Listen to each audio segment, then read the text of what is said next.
బైబిల్లో ఆరాధనకి కొన్ని పేర్లు ఉన్నాయి. ఆదికాండము 4:7 నేను కొన్ని వచనాలు చెప్తాను. ఈశ్వరంలో తొందరగా చదివితే నేను కూడా తొందరగా ముగించేస్తాను. ఆదికాండము 4:7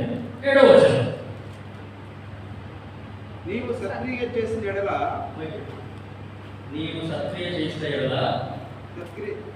తల ఎత్తుకొనవా? సత్క్రియ చేసిన ఎడల తల ఎత్తుకొనవా? నీవు సత్క్రియ చేసిన ఎడల తల ఎత్తుకొనవా? సత్క్రియ చేయని ఎడల సత్క్రియ చేయని ఎడల పాపము పంచి ఉండును. వాకిట పాపము పంచి ఉండును. నీ ఎడల దానికి వాంఛ కలుగును. సందర్భం మనందరికీ బాగా తెలుసు. అన్న తమ్ముడు ఇద్దరు దేవుని ఆరాధన చేయడానికి వచ్చినారు. సో బైబిల్లో మొట్టమొదట ఆరాధన చేసింది మీరే.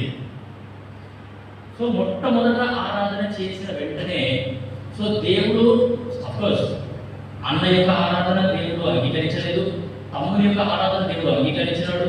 తమ్ముని యొక్క ఆరాధన అంగీకరించినాడు అని అన్నకి చాలా కోపం వచ్చేసాడు. అంటే ఎంత కోపం వచ్చిందంటే భరించలేనంత కోపం ఆ యొక్క వ్యక్తికి వచ్చేసింది. ఆ కోపం ఎంత హై రేంజ్కి వెళ్ళిపోయిందంటే అసలు రేపటి నుండి వాడి మొహం చూస్తూ నేను ఎట్లుండాలా? దేవుడేమో వాడి ఆరాధన అంగీకరించినాడు, నా ఆరాధననేమో అంగీకరించలేదు. మళ్ళీ రేపటి నుండి మేమిద్దరం ఒకే ఇంటికి వెళ్ళాలి, ఒకే ఇంట్లో ఉండాలి, ఎదురెదురుగానే తిరగాల, ఒకే ఇంట్లో ఉండాలా, ఒకే ఇంట్లో తినాలా, ఒకే ఇంట్లో తిరగాల, ఒకే అమ్మ నాన్న దగ్గర ఉండాలా, ఒకే మిద్ద కింద మేము ఉండాలా. వాడిని చూసిన ప్రతిసారి నాకేమనిపిస్తుంది అని అంటే ఇదే గుర్తొస్తుంది. వాడి ఆరాధన అంగీకరింపబడ్డది, నా ఆరాధన అంగీకరింపబడలేదు. ఇది నేను ఎట్లా భరించాలి? ఎట్లా ఇది నేను ఎట్లా భరించాలి? ఎట్లా ఓర్వాలి? నేను వాడినే లేకుండా చేస్తే ఏం సార్? వాడినే లేకుండా చేసేవాళ్ళు అయ్యే. ఆ తలంపు ఎప్పుడైతే కయ్యూరుకు వచ్చిందో అప్పుడు దేవుడు పలుకున్న మాట, నీవు సత్క్రియ చేసిన ఎడల తల ఎత్తుకొనవా. ఆరాధన అంటే సత్క్రియ. ఇది ఆరాధన అంటే ఏంటి? సత్క్రియ. It's a good work. ఆరాధన అంటే సత్క్రియ. అక్కడనే రాయబడ్డది, నీవు సత్క్రియ చేసిన ఎడల తల ఎత్తుకొనవా. తల ఎత్తుకుంటావు. నువ్వు నేను ఆరాధన చేస్తే తల ఎత్తుకునే స్థాయిలో ఈ దేవుడు నిన్ను నన్ను పెడతాడు. తల దించుకునే స్థాయి నీకు నాకు అసలు రానివ్వడు. ఎంతమంది మధ్యలో ఉన్నా సరే, ఎక్కడున్నా సరే, బంధువుల మధ్యలో ఉన్నా, లేకపోతే పనిచేసే స్థలంలో ఉన్నా, లేకపోతే స్కూల్లో ఉన్నా, లేకపోతే కాలేజీలో ఉన్నా, వ్యాపారం చేసినా, నీ వీధిలో ఉన్నా, ఏ సంఘంలో ఉన్నా, ఏ పరిచయం చేసినా మనల్ని దేవుడు తల ఎత్తుకునే స్థాయిలోనే పెట్టాడు, కానీ తల దించుకునే స్థాయిలో అసలు పెట్టనే పెట్టాడు. ఆరాధనకి వాక్యంలో అంత ప్రాముఖ్యత ఉంది. ఏం సార్ అర్థమవుతుందా? మీరు తల ఎత్తుకొని బ్రతకడం అంటే ఇష్టమా, తల దించుకొని బ్రతకడం అంటే ఇష్టమా? కదా, తల దించుకొని బ్రతకడం అంటే ఎవరికి ఇష్టం? తల దించుకొని బ్రతకడం అంటే నింద, అవమానము, సిగ్గు అంతే. సో కాబట్టి తల ఎత్తుకొని బ్రతకడం, ఆరాధన చేసే వాళ్ళని దేవుడు ఏ స్థాయికి హెచ్చిస్తాడు అంటే మన శత్రువుల ఎదుట మనం తల ఎత్తుకొని బ్రతుకుతాం. అందరి ఎవరైనా సరే, శత్రువులైనా సరే, విరోధులైనా సరే, లోకస్తులైనా సరే, అన్యులైనా సరే, ఇంకా ఎవరైనా సరే, అందరి ఎదుట ఈ దేవుడు నిన్ను నన్ను తల ఎత్తుకునేలాగే చేస్తాడు. ఒకవేళ నేను కనుక ఆరాధన మానేస్తే, సత్క్రియ చేయని ఎడల వాకిట పాపము పంచి ఉంటుందో. పాపం అనేది వాకిట్లోనే ఉంటుందంట. నువ్వు తలుపు తీసినా, తలుపు పెట్టినా అది అక్కడనే ఉంటుంది. సో నేను ఆరాధన చేయడం ద్వారా ఆ వాకిట్లో ఉన్న పాపం ఏమవుతుంది? వెళ్ళిపోతుంది. ఆరాధన చేస్తే వాకిట్లో పాపం ఉండదు, ఆరాధన చేయకపోతే వాకిట్లో పాపం ఉంటుంది. సో ఒకటి చూసినాము, ఆరాధన అంటే సత్క్రియ. రెండో నిర్గమకాండము 5:1. నిర్గమకాండము 5వ అధ్యాయం 3వ వచనం. తరువాత మోషే అహరోనులు వచ్చి ఫరోను చూచి ఇశ్రాయేలీయుల దేవుడైన యెహోవా అరణ్యంలో నాకు ఉత్సవము చేయుటకు నా జనులను పోనిమ్మని ఆజ్ఞాపించుచున్నాడని అరణ్యంలో నాకు ఉత్సవము చేయుటకు. ఆరాధన అంటే యెహోవాకు ఉత్సవము. ఉత్సవము అనేవాడ మన భాషలో చెప్పాలంటే జాతర. ఆరాధన అంటే యెహోవాకి ఏంటి? జాతర. మామూలుగా ఊళ్ళలో జాతరలు చేస్తూ ఉంటారు. వాళ్ళు జాతరలకి వెళ్తూ ఉంటారు. ఒక ప్రాంతంలో జాతర అవుతుంది అని అంటే ఒక ప్లేస్ డిసైడ్ చేస్తారు. ఆ ప్లేస్కి ఊళ్ళో ఉన్న వాళ్ళు కానీ చుట్టుపక్కల ఊళ్ళో ఉన్న వాళ్ళు కానీ అందరూ, అన్ని ఊళ్ళో ఉన్న అందరూ అనే దానికి వస్తారు. సో దేవుని మందిరానికి అందరూ వచ్చి ఒక చోట కలుసుకొని దేవుడిని స్తుతించుట, దేవుడిని ఆరాధించుట, దేవుడు నా జీవితంలో చేసిన గొప్ప కార్యాలు తెలియజేయుట అనేది ఏమి అంటే ఉత్సవము. అది ఒక జాతర. ఆరాధన అంటే యెహోవాకు జాతర. వీళ్ళంతా ఎందుకు ఇక్కడ కూడుకున్నారు, ఈ స్థలంలో ఎందుకు కూడుకున్నారు అని అంటే ఒకే వ్యక్తి. ఆ ఒక్క వ్యక్తి వీళ్ళు కలిపినాడు. ఆ ఒక్క వ్యక్తిని ఆరాధించడానికి వీళ్ళు వచ్చినారు. ఆ ఒక్క వ్యక్తి చేసిన మేలని తలంచుకొని వీళ్ళంతా దేవుణ్ణి స్తుతిస్తున్నారు. ఆ వ్యక్తికి వందనాలు చెప్తున్నారు. సో ఆరాధన అంటే యెహోవాకు ఉత్సవము. నిర్గమకాండము 10వ అధ్యాయము 9వ వచనం. నిర్గమకాండము 10వ అధ్యాయము 9వ వచనం. అందుకు మోషే, జాగ్రత్తగా వినండి, జాగ్రత్తగా గమనించండి, మేము యెహోవాకు పండుగ ఆచరింపవలెను. ఆరాధన అంటే యెహోవాకు పండుగ. ఈ పండుగ ఎవరెవరు ఆచరించాలో చూడండి. చదవండి.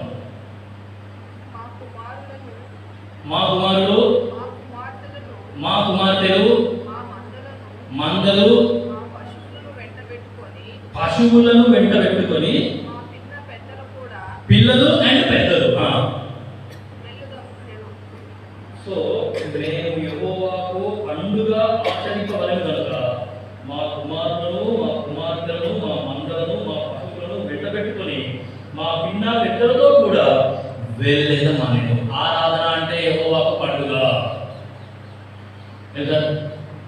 ఆరాధన అంటే యెహోవాకి పండుగ. ఇప్పుడు మేము ఉద్యోగాలు చేస్తున్నాము, 24 గంటలు పని పని పని పని పని పని పని పని. అది ఎప్పుడు సేవ ఇస్తారా, మాకు ఎప్పుడు సేవ వస్తుందా, మాకు ఎప్పుడు పండుగ వస్తుందా అని ఎదురు చూస్తుంటాం. ఆ పండుగ వచ్చిందంటే ఎంత సంతోషం. అంటే ఫెస్టివల్ హాలిడే వచ్చింది. నిన్న అందరికీ సేవ కదా. ఏమి అంటే నేషనల్ హాలిడే. సో పండుగలు ఎప్పుడు వస్తాయా అని మేము వెతుకుతూ ఉంటాం. మా క్యాలెండర్లో ఆ పండుగలు వచ్చినాయి, 2 రోజులు ఒకేసారి పండుగలు వచ్చినాయంటే అయిపోయాయి. ఒక రోజు ఇక్కడ, ఒక రోజు అక్కడ సెలవు పెట్టుకొని వెళ్ళిపోతాం బయటికి. సో పండుగ అంటే సంతోషం. ఆరాధన అంటే సంతోషంగా ఉండేది. ఆరాధన అంటే ఏడుపు కాదు. ఆరాధన అంటే కన్నీరు కాదు. ఆరాధన అంటే దుఃఖము వేదన కాదు. ఆరాధన అంటే యెహోవాకు పండుగ. మనమంతా సంతోషించాల్సిన విషయం. పండుగ వస్తుంది అంటేనే ఆ యొక్క పండుగకి సంబంధించిన సిద్ధపాటు ముందు నుంచి చేసుకుంటాం అందరం. సో ఆరాధన అంటే సిద్ధపడి వచ్చేది. నేను ఈరోజు మందిరానికి వెళ్తున్నాను అంటే ఖచ్చితంగా నా దేవుణ్ణి ఆరాధన చేసే తీరుతాను. ఆ సిద్ధపాటుతోనే మందిరానికి రావాలా, ఆ సిద్ధపాటుతోనే నువ్వు నేను రావాలి. సో ఆరాధన అంటే యెహోవాకు పండుగ. సిద్ధపాటు, కొత్త వస్త్రములు, మంచిగా పిండి వంటలు, బంధువులందరూ వస్తారు. అసలు ఆ బంధువులతో మాట్లాడుతూ ఉంటే వాళ్ళలో సహవాసంలో ఉంటే మనకు టైం కూడా తెలియదు, ఆకలి కూడా కలుగుతుంది ఆ సందర్భాల్లో. సో కాబట్టి ఆరాధనకి అంత ప్రాముఖ్యత అనేది వాక్యంలో ఉన్నది. ఒకటి చూసినప్పుడు ఆరాధన అంటే సత్క్రియ, రెండోది చూసినప్పుడు ఆరాధన అంటే జాతర, మూడోది చూసినప్పుడు ఆరాధన అంటే యెహోవాకు పండుగ. నిర్గమకాండము 7:6. 4వ నిర్గమకాండము 7వ అధ్యాయము 16వ వచనం చదవము. అతని చూచి అరణ్యమందు నన్ను సేవించుటకై నా ప్రజలను పోనిమ్మని ఆజ్ఞాపించుటకు గాను హెబ్రీయుల దేవుడైన యెహోవా నన్ను నీ యొద్దకు పంపెను. సో అరణ్యమందు నన్ను సేవించుటకు నా ప్రజలను పోనిమ్ము. 8వ అధ్యాయం 1వ వచనం. నిర్గమకాండం. యెహోవా ఏటిని కొట్టి 7 దినములైన తర్వాత యెహోవా మోషేతో ఇట్లనెను, నీవు ఫరో యొద్దకు వెళ్ళి అతనితో నన్ను సేవించుటకు నా జనులను పోనిమ్ము. 8వ అధ్యాయం 20వ వచనం. కాబట్టి యెహోవా మోషేతో, నీవు ప్రొద్దున లేచి ఫరో ఎదుట నిలువుము, ఇదిగో అతడు ఏటి యొద్దకు పోవును, నీవు అతని చూచి నన్ను సేవించుటకు నా జనులను పోనిమ్ము. 9వ అధ్యాయం 1వ వచనం. తరువాత యెహోవా మోషేతో ఇట్లనెను, నీవు ఫరో యొద్దకు వెళ్ళి నన్ను సేవించుటకు నా జనులను పోనిమ్ము. 9వ అధ్యాయం 13వ వచనం. తరువాత యెహోవా మోషేతో ఇట్లనెను, హెబ్రీయుల దేవుడైన యెహోవా ఈలాగు సెలవిచ్చుచున్నాడు, నీవు తెల్లవారగానే లేచిపోయి ఫరో ఎదుట నిలిచి నన్ను సేవించుటకు నా జనులను పోనిమ్ము. 10వ అధ్యాయము 3వ వచనంలో కూడా అదే మాట రాయబడింది. ఏంటి ఆ మాట అంటే, నన్ను సేవించుటకు నా జనులను పోనిమ్ము. ఇక్కడ మోషే ఏమీ లేదు, దేవుడు వాళ్ళకు ఒకటే చెప్పినాడు, మోషే నువ్వు ఫరో దగ్గరికి వెళ్ళి ఒక 3 దినముల ప్రయాణం అంత దూరం మేము అరణ్యంలోకి వెళ్తాము, వెళ్ళి మా దేవునికి బలి అర్పించి వస్తాము అంతే. దానికి పర్మిషన్ ఇవ్వు మాకు అని అంటే ఆ రాజు ఒప్పుకోవట్లేదు. సో బలి అర్పిస్తాము అని అంటే ఆరాధన చేస్తాము అని అర్థం. సో నన్ను సేవించుటకు నా జనులను పోనిమ్ము. సో ఆరాధన చేయడానికి నా ప్రజలను పోనిమ్ము. ఆరాధన అంటే దేవుని సేవ.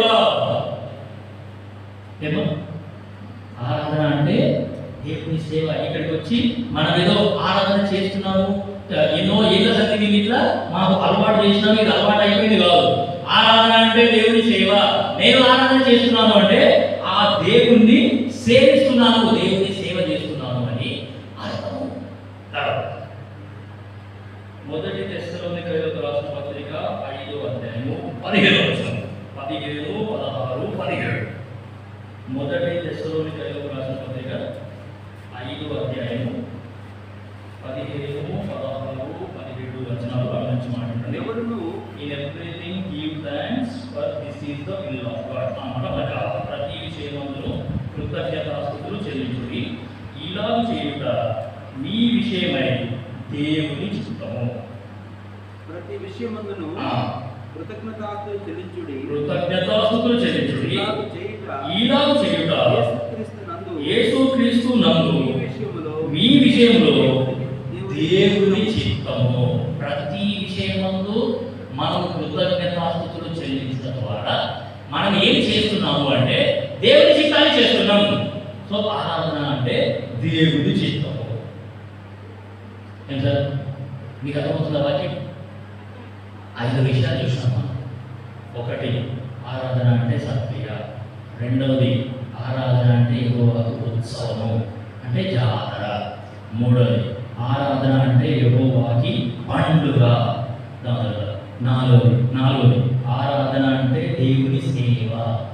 5వది, ఆరాధన అంటే దేవుని చిత్తము. నేను కనుక పొద్దున లేవగానే దేవుని ఆరాధన చేసినాను అనుకోండి, అప్పుడు దేవుడు ఏమంటాడంటే, ఈరోజు నీ దినాన్ని నువ్వు మంచి పనితో ఆరంభించినావు, సత్క్రియతో ఆరంభించినావు. మార్కు సువార్త 14:6. మార్కు సువార్త 14వ అధ్యాయము 6వ వచనంలో కూడా సాక్షాత్తు యేసుక్రీస్తు ప్రభువారు ఆయనను ఆరాధన చేయడానికి ఒక సిస్టర్ గురించి ఇస్తున్న సాక్ష్యం. మార్కు సువార్త 14వ అధ్యాయము 6వ వచనం. అందుకు యేసు ఇతను వాక్యంలో ప్రతి మాట జాగ్రత్తగా వినండి, జాగ్రత్తగా గమనించండి. ఈమె జోలికి పోకుడి. ఆరాధన చేసే వాళ్ళ జోలికి దేవుడు ఎవరిని కూడా రానివ్వడు. ఇవన్నీ ఆరాధనకి ఉన్న ఆశీర్వాదాలు. ఒక వ్యక్తి ఆరాధన చేస్తున్నాడు అంటే దేవుడు ఆ వ్యక్తిని ఎంత భద్రంగా కాపాడుతాడో మనకు అర్థమవుతుంది. ఈమె జోలికి పోకుడి. ఈమెను ఎందుకు తొందర పెడుతున్నారు? ఈమె నా ఎడల మంచి కార్యం చేసేది. పాపాత్మురాలైన స్త్రీ యేసుక్రీస్తు ప్రభువు వారి దగ్గరికి వచ్చింది. ఆమె జీవితంలో కష్టపడి సంపాదించుకున్నదంతా ఒక చిన్న బుడ్డిలో దాచుకున్నాడు. ఆ బుడ్డిని పగలగొట్టింది. యేసుక్రీస్తు ప్రభుల వారిని అభిషేకించింది. ఆయన పాదములకు పూసింది. ఆమె కన్నీళ్లతోని ఆయన పాదాలు కడిగింది. తల వెంట్రుకలతో పాదాలు తుడిచింది. ఆయన పాదాలు ముందు పెట్టుకుంటూనే ఉన్నారు. శిష్యుడేమో ఏం చేస్తున్నారంటే ఆమె తొందర పెడుతున్నారంట. లేదు లేదు లేదు లేవు, నువ్వు పాపాత్మురాలు, నువ్వు ఎందుకు ముట్టుకున్నావు ఆయనని? ఆయన ముట్టుకోవద్దు, అసలు ఆయన దగ్గరికి రావద్దు, ఇంట్లో లోపలికే రావద్దు. ఎందుకు వచ్చావు ఇంట్లో నువ్వు పాపాత్మురాలు? దేవుడు ఏమంటున్నాడంటే ఈమె జోలికి అసలు పోలేకపోకండి, కనీసం మాట ద్వారా కూడా ఈమెనే అనకూడదు. ఈమెను మీరు ఎందుకు తొందర పెడుతున్నారు? నేను మీ ఇంట్లోకి వస్తున్నాను, కనీసం కాలు కట్టుకోవడానికి నీళ్ళు ఇవ్వట్లేదు, కనీసం చేతులు కట్టుకోవడానికి నీళ్ళు ఇవ్వట్లేదు, కనీసం మర్యాద తాగని గిలాసు నీళ్ళు ఇవ్వట్లేదు. ఈమె మాత్రం నా యొక్క భూస్థాపన నిమిత్తం చేసింది ఈ కార్యం, ఈమె చేసిన కార్యం మంచి కార్యం. సో ఆరాధన అనేది సత్క్రియ, మంచి పని. లోకంలో లోకస్తుల కనుక మనం అడిగినాం అనుకోండి, నాకు మంచి పనులు చెప్పు అని అంటే దానాలు చేయడం, ధర్మాలు చేయడం, లేకపోతే అన్నదానము, వస్త్రదానము, అవయవదానము, రక్తదానము, ఇవన్నీ నాకున్న ఆస్తి మొత్తం నేను బీదలకు ఇచ్చేసాను అనుకోండి, అప్పుడు నన్ను ఏమంటారు? ఎంత మంచి మనసు. ఇవి మంచి పనులు, ఈ లోకంలో ఇవి మంచి పనులు. కానీ వాక్యానుసారంగా అది కాదు, అవి తర్వాత, అవి సెకండరీ. సో అసలైన ప్రైమరీ మెయిన్ గుడ్ థింగ్ ఏంటి అంటే ఆరాధన. యేసుక్రీస్తు ప్రభువారు మన కొరకు చేసిన త్యాగాన్ని బట్టి, యేసుక్రీస్తు ప్రభువారు మన కొరకు ఆయన బలియాగంగా అయిపోయినాడు, బలి అయిపోయినాడు. ఆ బలిని, ఆయన యొక్క త్యాగాన్ని, ఆయన యొక్క సమర్పణని, ఆయన యొక్క రక్తదానాన్ని మనకు తలచుకొని ఆ యొక్క దేవుడు చేసిన సమర్పణను బట్టి మనం దేవుని ఆరాధించడం, అది సత్క్రియ. కాబట్టి దేవుని సమర్పణ నీకు గుర్తు రావాలి, కానీ మనుషుల సమర్పణతో మనకి ఎప్పుడు. సో కాబట్టి ప్రియమైన దేవుడు 5 సంగతులు మనం చూసినాము. సత్క్రియ, యెహోవాకు ఉత్సవం, యెహోవాకు పండుగ, దాని తర్వాత దేవుని సేవ, 5వది దేవుని